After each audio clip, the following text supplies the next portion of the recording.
Welcome to a Wiser Retirement podcast. Before we get started with the episode, I want to tell you about a new ebook available on our website called Buyer Beware. Why do they keep trying to sell you that annuity? This ebook covers the various types of annuities, negatives to owning annuities, and better investment alternatives to annuities. To download this ebook, you can click the link in the episode notes or go to wiserinvestor.com and you'll find it at the bottom of the page. Now on to today's episode. Welcome to a Wiser Retirement podcast. We believe the best financial advice should always be conflict-free. I'm your host, Casey Smith, guiding you to financial freedom today is my co-host, Missie Beach. Hey, Missie. Good morning, Casey. Hadley always tells us that we have so many new listeners. We should introduce ourselves. So I'm Casey Smith, president of Wiser Wealth Management, and you are? I'm Missie Beach, senior financial advisor here at Wiser Wealth Management. Missie is, Missie's great. Well, gee, thanks. So we call them the M&M team. So Missy and Michaela work together as a planning team, and we have nothing but compliments with you guys. Doing a great job, Missy. Okay, thanks. I also want to announce a new team member that'll be joining us soon, Andrew Pratt. This podcast post here in mid-September, but tomorrow it'll be his first day with us. Georgia Tech undergrad, master's from Georgia State, and he's a chartered financial analyst, CFA, and he'll be in charge of portfolio management and probably have some direct interaction with clients as he gets some tenure here. Comes with 10 years of experience from a large firm in Atlanta. And you knew him. Yeah, when he was just getting started, actually. In fact, I worked with a very young Andrew over a decade ago. Well, when for he the was record, just... he's still young by my opinion. Okay, well, yeah. Everything's relative, Casey. That's right. But I got to know Andrew at this big firm, over a decade ago. And so saw him when he was up and coming, just studying for his CFA exam. Right. And so now he's gotten into the trenches, gotten his CFA, gotten great experience at a really huge firm. And so I can't wait to get him on the Wiser team working for us. I'm excited to have him on the Wiser team and you on the Wiser team, because when I look at our team right now, as a firm matures over time, you go from being a solo practitioner where it was just me and one other support person to growing to we're number 10 now in our group. It's just great for the clients. And I'm just really excited about everyone here right now. And then as we continue to add to the group, we're doing amazing things in this fiduciary fee-only environment that we work in. Exactly. We do have kind of the dream team here. And that's exactly why I found my home at Wiser, because of the people here and the fact that we're the size we are.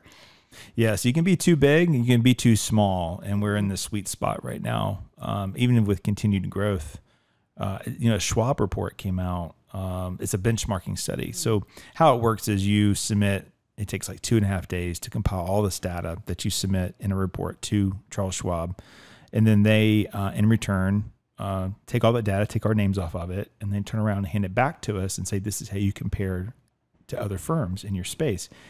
And tell you what, we won every single category. We were the best.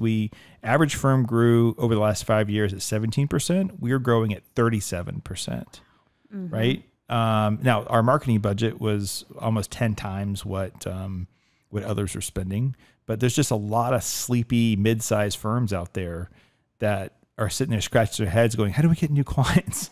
Yeah. Well, and some don't want new clients either. That's true. Mm-hmm. That's true. Some are just lifestyle They call them lifestyle practices where they're the owner's happy doing what they're doing and don't want to do anything else.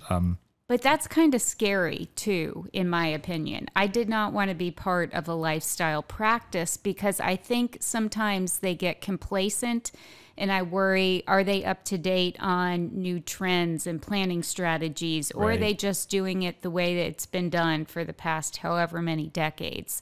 Right. So while a lifestyle practice is good, keeping it close to the vest and carving your own path, I think there are some inherent dangers you have to keep an eye out for.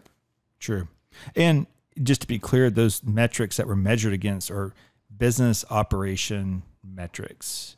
There was client retention ratio that was part of it in there, but it wasn't about portfolio performance. It wasn't about anything other than operating the business and how do we rank, how healthy are we as a firm versus other groups.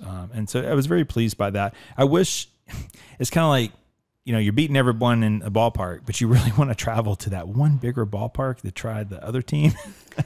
I wish they would rank this also in with the $1 billion firms, because I think we could have held our own there as well.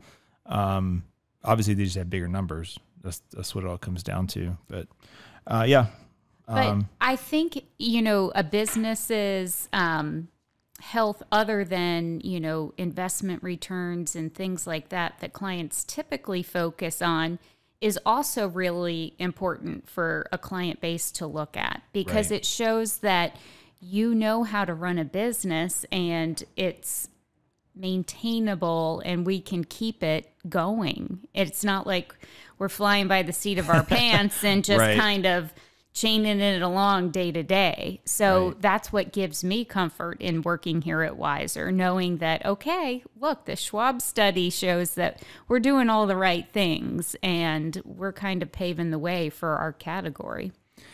So a lot of what we do in our podcast is focused on what we see in our practice on a daily basis. And so today's topic is how to avoid financial conflict in marriage. And it kind of comes from something that Missy and I are seeing in our meetings, which is husband and wives having separate bank accounts, which is very interesting. Now, I will say, I was thinking about this driving in. I think most of the families that have separate bank accounts, we're the first financial planner they've ever worked with. I think that's pretty common. So we're the first plan. Correct. They all have systems that they think work. Or in my case recently, one spouse was adamant, like, I told you to merge accounts 3 years ago and you wouldn't do it, But, I went at this going, you have to merge accounts. I kind of took the Dave Ramsey approach to it. After doing some research for the podcast, I don't know. I don't know. So I don't want to be pushing people into marital conflict because, hey, I listened to this podcast and this is how it has to be. But I don't know. So I guess the question is, should a married couple have joint checking and savings and pay bills out of that joint account and do everything jointly? Okay. I feel like the studies that I'm reading advocate for joint accounts, but you need to do it early on in the marriage. Because there was this study out of Northwestern, the Kellogg Graduate School of Management, and they looked at this group of newlyweds, and some of them had joint accounts, some had separate, and others, they just said, okay, we're not going to assign you joint or separate, you just self-select. And so they looked at it, I think it was over 2 years, and they looked at the overall marital happiness of these couples. And they found that those with joint accounts were significantly more happy in their marriages after 2 years than those that had separate accounts. And those that even self-selected into the separate accounts reported that they had significantly less of marital satisfaction or happiness. So, and these people were not even trained on communication skills and how to navigate working with joint accounts and how to talk about money and how to deal with finances and blend them. So they just did it on their own, but purely by having those joint accounts, this study was able to clearly demonstrate that the joint account structure led to better marital communication and satisfaction. So I was like, whew, okay. So that was early on in the marriage because they said that newlyweds have that ability going into it to have communication patterns set up from day one. And so that's the critical, I don't want to say, I don't know, like point to get involved or yeah, it's hard to do it later. Point. Yeah, exactly. So, you know me, I don't always take things on the face. Right. Oh, yeah. So my thought is, so if people who've joined accounts were happier, maybe that's because they also communicated more about money goals in the future.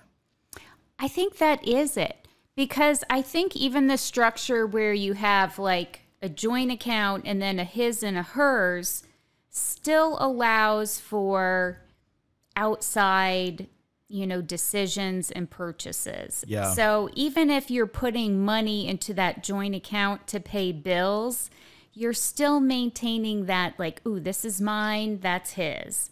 And that separate nature of things versus the marital pot of assets. And you and I have talked about that before, that, everything earned during the marriage, it's all one big pot of assets. So that's true. After you're married, it's marital assets, even with a prenup. So, not the money you brought into it, but the money earned after. Yeah. So he's putting his paycheck in his checking account. She's putting her paycheck in, her checking account. But so what? Because it's all marital assets at that point.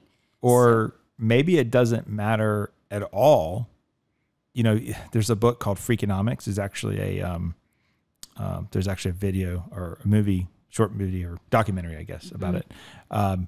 It's a psychologist and an economist that do all these different studies. And so they said, does reading a parenting book make you a better parent? And the study basically came out and says, no, reading a parenting book doesn't make you a better parent. It's the fact that you wanted to read a parenting book makes you a better parent.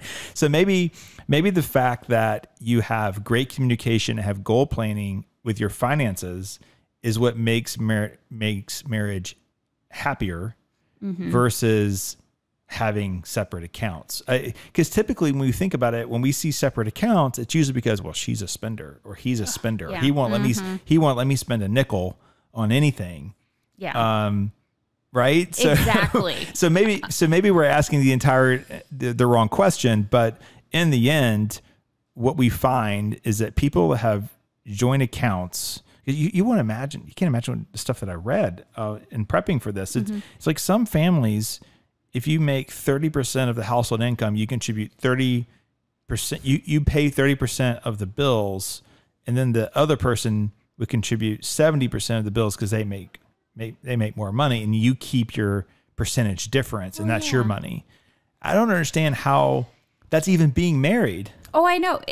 And that just goes down the path of the ugly, ugly path of highlighting like pay inequity and like, so why does one spouse make 70% of household income and the other spouse is only making 30%, So then what happens when you retire? Exactly. One spouse is going to have a higher lifestyle than the other spouse. Yeah. And be like, hey, sorry, you should have made different career choices. Exactly. Oh, sorry, you can't go to, Palm Springs with me this weekend because you can't afford your percentage of the plane fare. Right. And then what happens with the kids? If you have a mom that stays home with the kids, that's invaluable. Exactly. So there's no what price is she tag. supposed to do? Yeah. Dad does not want to know what percentage of his income he needs to allocate to her. The answer is couldn't afford it. That's the answer. So I guess I don't know. I mean in my notes here, I think that you have to discuss money openly, and it has to not be a fight. Even in my own household, I used, in the very beginning of all this, I used to say, "Hey, we need to dial it back a little bit. We need to kind of set a budget for the next few months as we transition into whatever we're transitioning through." And that was met with a firestorm. Oh, yeah. And finally, one day I was like, I don't want to fight about this. What does the word budget mean to you? And the answer was, can't do all these things. Yeah, it's a can't do. Yeah. And I was like, that's not what it means at all. It means that every dollar has a purpose. Yes. So there's money carved out for absolutely nothing. And that's fine. Go spend it on whatever. Yeah. Discretionary dollars. And so that discussion got a little better after that. But finally, I just realized for me, I just have to go make as much money as possible so we don't have to have a discussion over it. Avoid the discussion. Load up the discretionary budget. Right. Exactly. Just get it where I don't ever have to say no to something, and we'll be all right. Well, but that's not the best way to live. I will don't do what I do. Just do what I say, right? Not what I do. Well, the whole thing with the separate accounts is just that. It allows people to still do their own bad habits of, hiding purchases and, spending recklessly because, hey, it's all my money. So I can do whatever I want with this surplus. Versus if it was all in a joint account, would you still make those same decisions?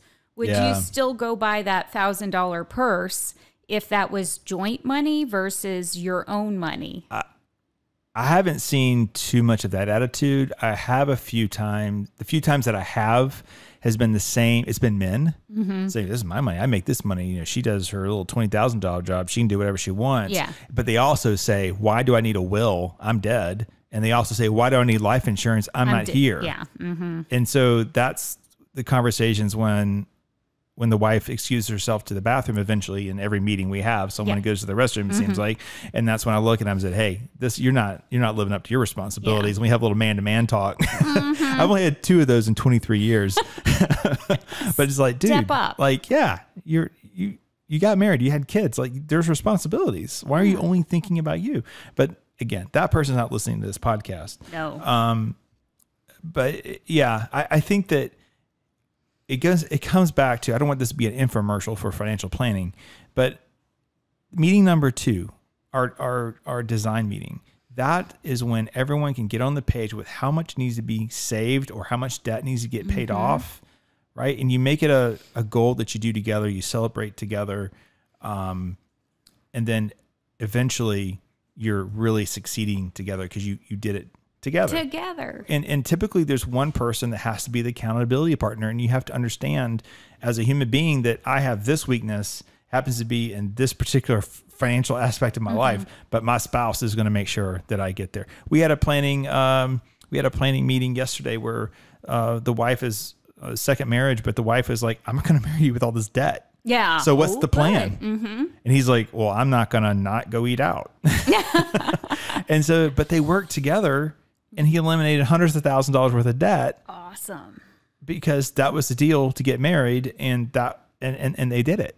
And now they're coming to us going, "Okay, now we have extra dollars because we eliminated all this debt." So that's how it's supposed to work, is that you're moving together as a team. Yeah. If you don't like your teammate, maybe you got to rethink the whole thing. That's just it. Yeah. If you see your teammate as like an adversary in the whole process for creating the debt, or, like it's their fault, Right.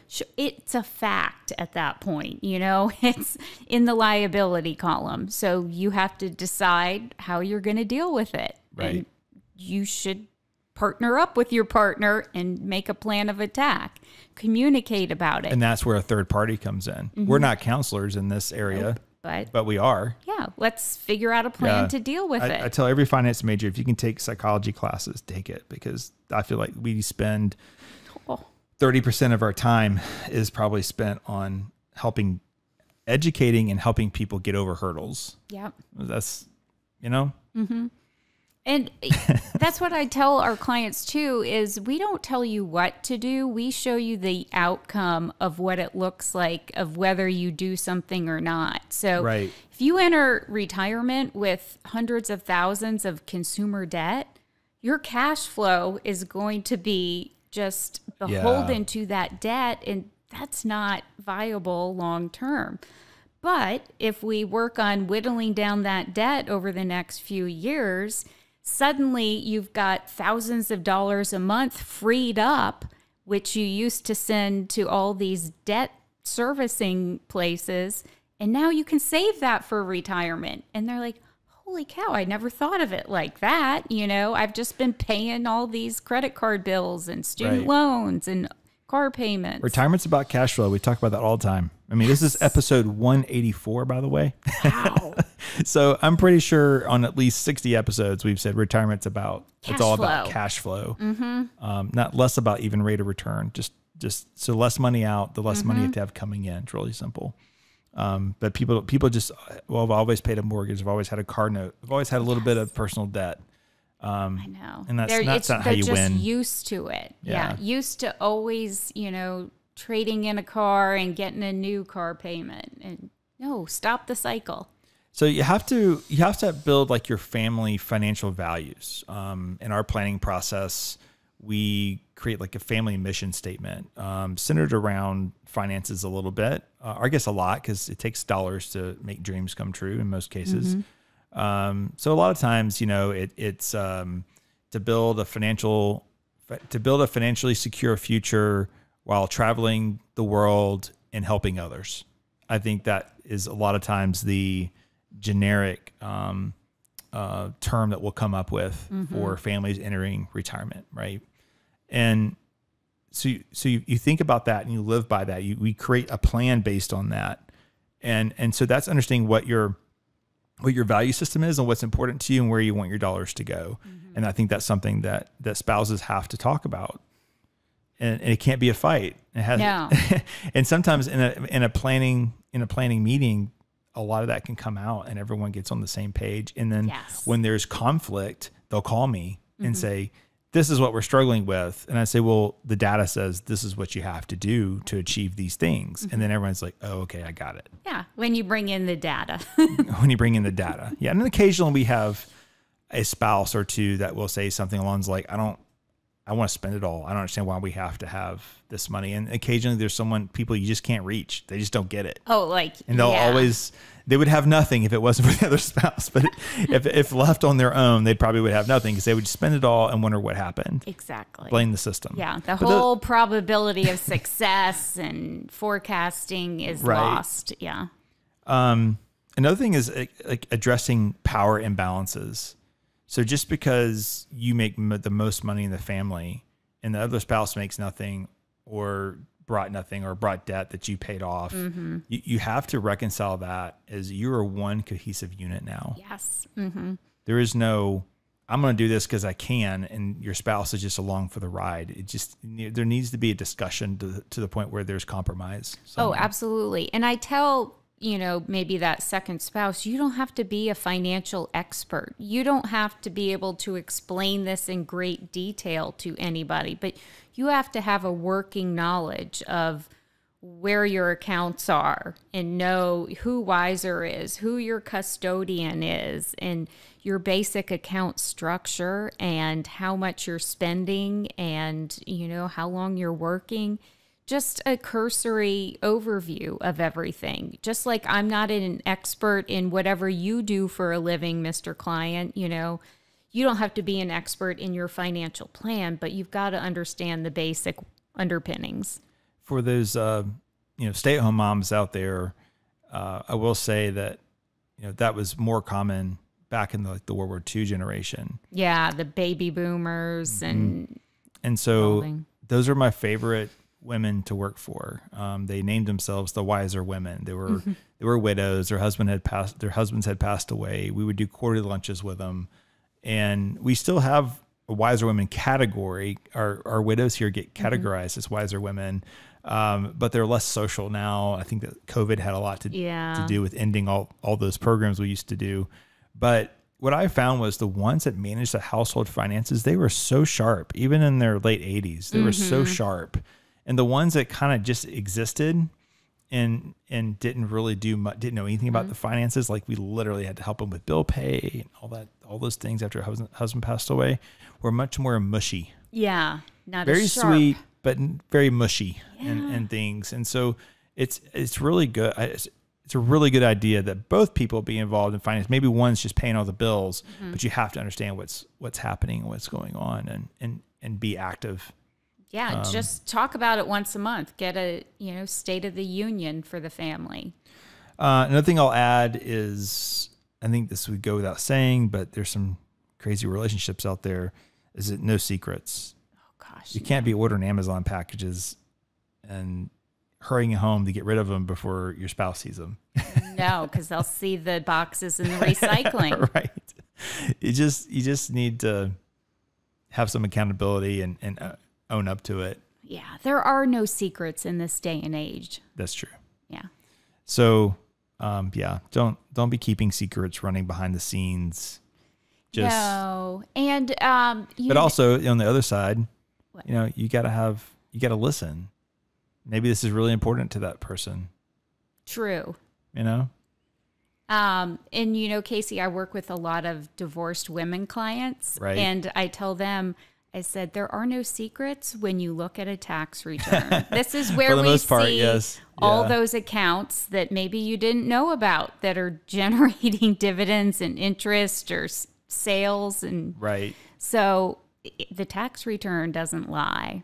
Yeah, no, very true. So yeah, I think the lesson here is you have to have a joint plan. And if that includes a joint account and bills are being paid out of that as a single unit, I think that's better. I think it's better to do it that way. If you want to carve out so much money per month that goes into your own checking accounts and that's like your fun money, then you can go do that too. Sure. But you can't have separate accounts, be splitting bills down the center and expect in the long term that you're on the same page about things. That just doesn't make sense to me. No, I agree. Yeah. Have your little separate accounts so you can buy each other birthday presents and you're not going to see. Or that tool that, you know, costs $100 or $500 or $1,000. Yeah. That little plain tool. But it doesn't matter. It doesn't matter because you have that's what that money's for. Yeah. And as far as the budget goes, I mean, we're talking about high income families with plenty of assets, but ultimately, if there's debt in the way, you don't need to be doing separate accounts and fund money. You need to be eliminating your debt. Exactly. Right? I mean, let's be real about that. Prize. Yeah. You're sitting there on $80,000 in credit card debt. We don't need to be buying anything. Nope. We're irresponsible at this point. Right. And then obviously, you know, I've talked about this in the past too, but I like pay yourself first. So how much do you need to have for retirement? And maybe one spouse is maxing out their 401k plan. Maybe the other spouse is too, but it's almost all their salary. Yeah. Right. Well, that's a huge advantage because you know what? It's a joint tax return. You know why? Because you're freaking married. Yeah. Duh. It's so, the greater good. Yes, exactly. But I don't know why. We just seem lately seem to have a group of people coming through that need to hear this. Exactly. And they do. It's fine to combine. They pay for it. And these people here today are getting it for free. Yeah. But yeah, you know, it's a crazy world that we're living in right now. And you don't need to have a crazy household. No. In a negative way. No secrets. And communicate. And create a plan. Focus on the plan. What's the family mission? What's the family purpose? You know, I ask that in my planning meetings. I say, you guys go to work every day. You work hard. What's it all for? What's it all about? It's very philosophical. I hate asking the question because people kind of look at you like, I prep them. I'm like, this is going to be a hard one. Isn't that the whole question of human existence at that point? But not really. You can dial it down to a household level. Yeah. What's this household? What do you want your kids to be modeled their life after? Right. So many clients now are starting to say, yeah, I want to live for today, but save for the future. So they're trying to find a happy balance. There is. And I love that answer. There is. A dear client, he's passed away, but I worked so hard to get him retired, so hard. And wife died of breast cancer. Just like within a year of when I got him retired finally. Oh man. Yeah. And you just never know. It was like 2009. We got the house paid off because didn't have enough money to get the house paid off, but we were able to get a lump sum pension in the market in 2009. He was a very conservative investor, but man, that was a good time to put new money in. It was like at the low. Like that week of the low. It was, and being conservative myself, I was like, oh, I'm gonna put half of this to work. Yeah. Hindsight being 20/20, right? But yeah, the wife didn't didn't really make it into retirement. They didn't really get to do their bucket list items. And so there's something about doing things you want to do today, but also understanding that you don't want to be living on the state ramen noodles and ramen noodles and rice and beans in the future. All right, Missy, good conversation as usual. And thanks again for all your hard work here. Thank you. Thanks for listening to today's episode. If you're interested in learning more about Wiser Wealth Management or want to schedule a consultation to meet with one of our fiduciary financial advisors, you can do so by going to wiserinvestor.com, or you can click on the episode link in our show notes and to schedule online. Thanks again, and we'll see you next week.